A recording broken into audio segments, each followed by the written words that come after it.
नमस्कार, मी सुमित शंकर सावंत आणि तुम्ही पाहताय TV9 मराठी। या बातमीपत्रात बऱ्याच महत्त्वाच्या बातम्या बघणार आहोत। सुरुवातीची एक महत्त्वाची बातमी आहे, 1 ते 2 आठवड्यामध्ये जागा वाटपाबद्दल चित्र स्पष्ट होईल असं जयंत पाटील म्हणाले।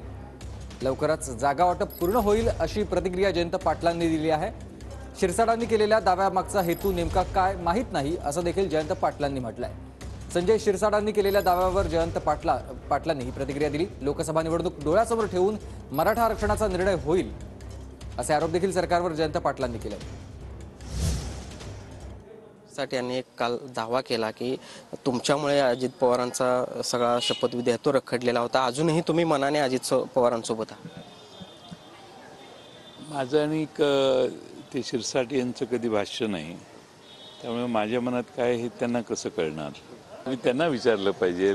जो बोलतो, एकाने बोललं की दुसऱ्याला जाऊन त्याच्याबद्दल प्रश्न विचारले तर त्याला मला काय माहिती त्यांचा उद्देश असं बोलण्यात काय आहे, तुम्ही त्यांना विचारा। मराठा आरक्षणाचा प्रश्न अजूनही सुटलेला नाही। जरांगे पाटील अजूनही मुंबईला येण्यावर ठाम आहेत। सरकारकडून प्रयत्न केले जात आहेत का? काय वाटतं तुम्हाला एकूणच ह्या तिढ्याबद्दल मराठा आरक्षण? अपेक्षा अशी आहे की मराठा समाजाने या सर्व सरकारने मराठा समाजाला आरक्षण देताना सर्व कायद्याच्या चौकटीत बसून आरक्षण द्यावं, जेणेकरून ते आरक्षण टिकेल।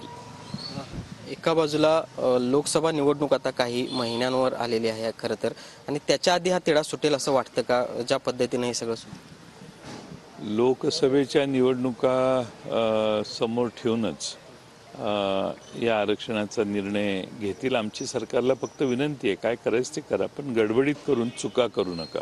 जागा वाटपाबाबत अजूनही गांभीर्यानं चर्चा होत नाही असं म्हणतात प्रकाश आंबेडकर। होते तसं होईल, तिन्ही पक्ष एकत्रित बसतील। काँग्रेसच्या त्यांच्या पक्षांतर्गत दिल्लीला काही बैठका झाल्या असं मी ऐकलं, त्यामुळं या आठवड्याभरात या सर्व गोष्टी घडतील अशी मलाही अपेक्षा आहे। Journalist Sunil Katkar, Bhushan Patil, TV9 Marathi.